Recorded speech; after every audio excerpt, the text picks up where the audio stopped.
We're about to start our game census, and there's a couple of key pieces of equipment that we need. Our game form, where we record all the data, obviously a pen to write down and capture the information. The next important one is obviously our binoculars. We need the binoculars to be able to just make sure that we are able to identify the animals correctly if you're uncertain.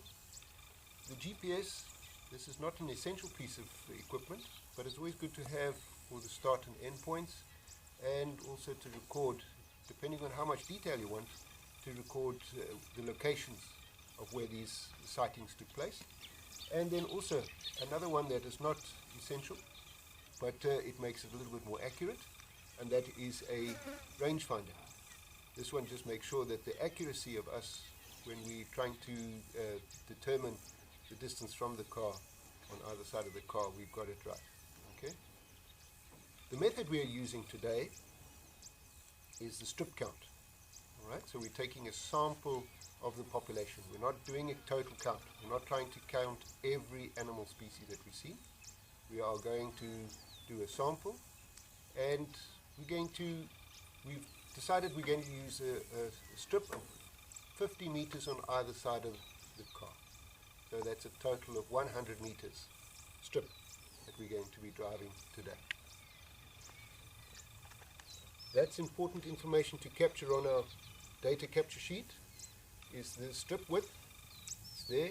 We also need to know what time we start, what time we finish. We need to know the average speed that we do, and it's important that we do that so that we don't scare the game away from or out of our strip. So we're driving at a very constant speed, which we will be doing at 20 kilometers an hour. We're going to also work out the total distance that we traveled for our strip count that we're doing. This is important for our calculations at the end. Then we're also looking at basic weather.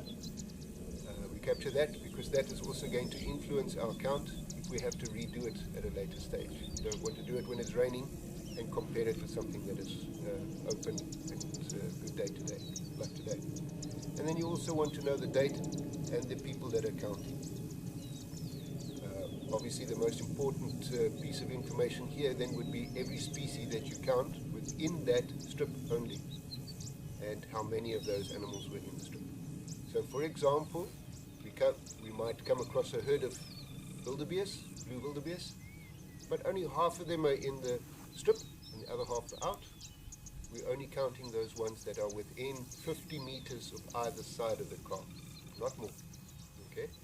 This is the way that the method requires us to do, so that we can calculate and extrapolate for the entire reserve.